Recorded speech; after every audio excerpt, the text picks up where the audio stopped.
Thank you, Deirdre. Thank you to the board. Thank you all so much for being here tonight. When I sat alone in my little office at the Department of Homeland Security more than 10 years ago, this is definitely not what I had in mind. And I don't just mean this beautiful dinner and this wonderful community of advocates and technologists and companies and policy leaders. I mean this world, this time, this reality that we now find ourselves in.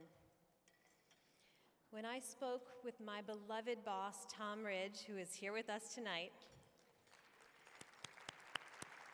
as we were setting up this new department, we described our mission not only as protecting the people and the places of this country, but as protecting the liberty for all people, liberties that define America for Americans and for the entire world. Our mission was not only to protect Americans, but the American way of life, our freedom of thought, our freedom of speech, and our freedom of association. In the days and weeks and months that followed 9/11, we did not know the size and the shape of this threat. We did not know whether or how swiftly terrorists would strike us again. We cried, we mourned, and then we tried to build and rebuild. These threats were real. These threats are still real. There are people who seek to harm us simply because we are a certain color, a certain religion, citizens of a certain nation. It is so. It has always been so. I have known it because I lived it in my own childhood, and now we are all living it. But it is not right that the answer to this threat is to turn inward upon ourselves. And the solution is not to compromise our liberties and our ideals. The answer to these threats may well be found in technology, but it is not to be found in the wholesale collection and analysis of our thoughts and our deeds.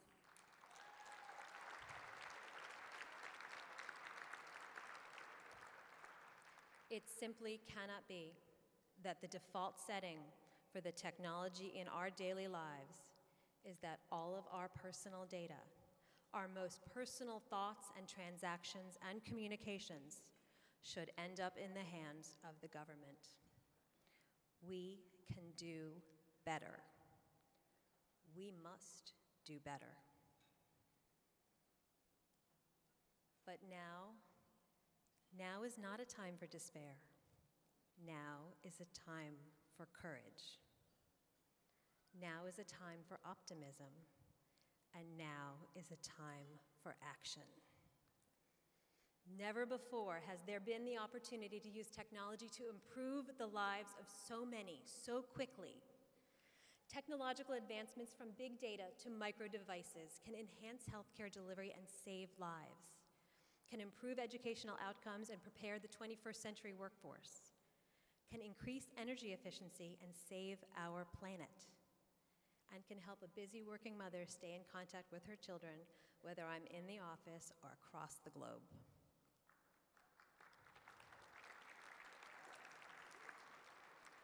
Technology's advance and the ubiquity of information hold the promise of equality, of access, and freedom of expression, thought, and association. But we must be mindful of our choices. We must be thoughtful about our resources, and we must be focused on the outcomes that will serve this planet. I believe that with great thought and great care, this country and this world can achieve truly great things while still protecting our fundamental liberties and our humanity. Technology will be a key driver of this vision, and the speed of change it enables is breathtaking. Necessity truly is the mother of invention, and I was reminded of that in Silicon Valley last week. I had the great joy of meeting some of our best minds working in technology, including Nico Sell. Some of you already know Nico, the co-founder of Wicker. And for those of you who don't know what Wicker is, well, it's basically self-destructing email.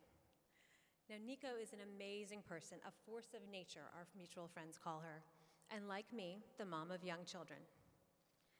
Nico said to me, "You know, I invented Wicker for my children and for their privacy."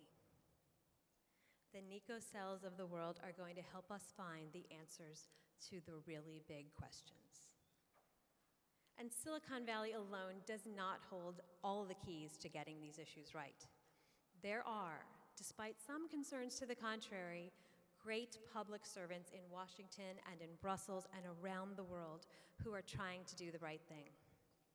My good friend Becky Richards is here tonight, and some of you know she recently took a new job. She's the Chief Civil Liberties and Privacy Officer of the NSA. She mentioned recently to me that a lot of people think this is a pretty much impossible job.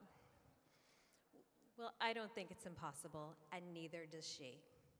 I think she is just the right combination of smart, forceful, and practical to get this job done and make real change at a time that the agency is under some scrutiny. I applaud her service. I applaud her courage. And while we may not always agree, there will always be a place at our table for her and for people of goodwill who are trying to do the hard work of solving these big issues.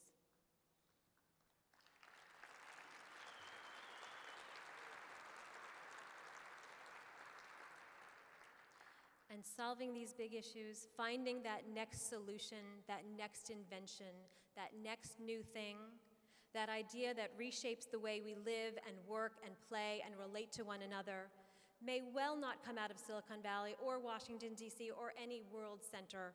The next new thing may be in the brain of some little girl in Mogadishu, or Kiev, or Belfast. And the power of the internet is going to help that little girl invent that next new big thing, or at least will help her realize her dream of becoming a doctor, or a scientist, or an artist, or an astronaut, or the next Bill Gates. But without full access to information, she will not have complete knowledge, and we will not benefit from her contribution. We will miss out on the best of human potential. And that's why I'm glad there are great minds like Elliot Maxwell, who is also here with us tonight, who has been thinking about the internet's power to reshape learning and reshape the academy and the free and global dissemination of knowledge. Because open access to the internet is a foundational principle for CDT, and greater access to knowledge is a foundation of democracy. Equal access to information is the very disruptor that will lead us to the new ideas, and those new ideas will change the world and change our lives. Every day, CDT is the convener of the dialogue around the technology in our daily lives, and we want to find practical solutions to the hardest questions facing our society and help find the appropriate role for technology to advance these solutions. We will talk, yes, and we will write, and we will think, but we will get things done. We believe technology can be used to help solve the biggest societal issues, but there must be responsible rules in place. In all of those dialogues, CDT stands for democracy, CDT stands for solutions, and CDT stands for the individual.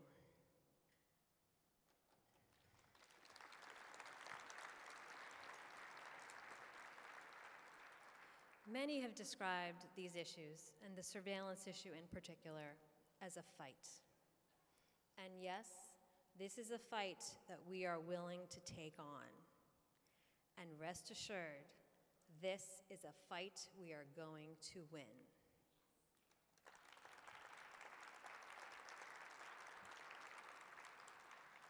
But it is not a fight against the government's legitimate use of technology for limited, critical missions, including keeping our children safe from harm. And it is not a fight against the companies who are engaging in reasonable business practices and creating innovative technologies to serve their customers.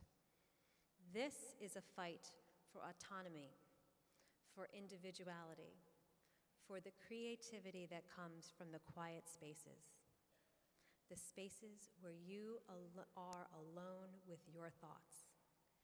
We must develop this sense of the digital self, of the self and our data as sacred. We must create boundaries, the curtilage around our personal space, where we can exercise the same autonomy and same individual freedom that we experience in the offline world. This is a fight for the freedom to be yourself in all of its quirky and unique and flawed glory.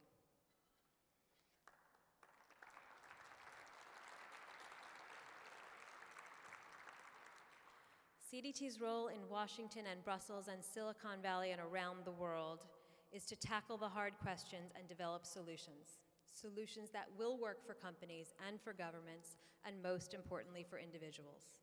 We believe those solutions must be informed by a deep understanding and even a love of technology, and that is the role that we will play in concert with technologists from companies and governments and academia around the world. This is the work that CDT is here to do, and it is the hard and often messy work of democracy.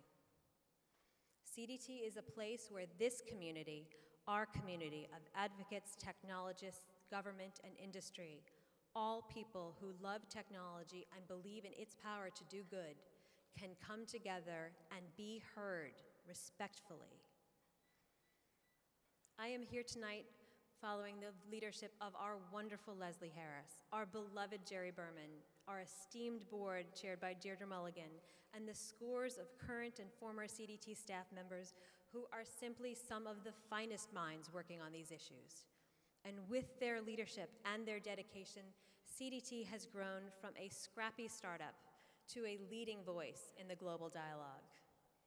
Here at CDT, we all together can create the solutions that will make this world a better place, and all are welcome at our table. Thank you for coming tonight to this table, and thank you for coming tomorrow to do the hard work that democracy requires. Thank you for your support for the Center for Democracy and Technology. It has been 20 wonderful years, and we have proven that we are here to stay. But I can promise you, we are just getting started. Thank you.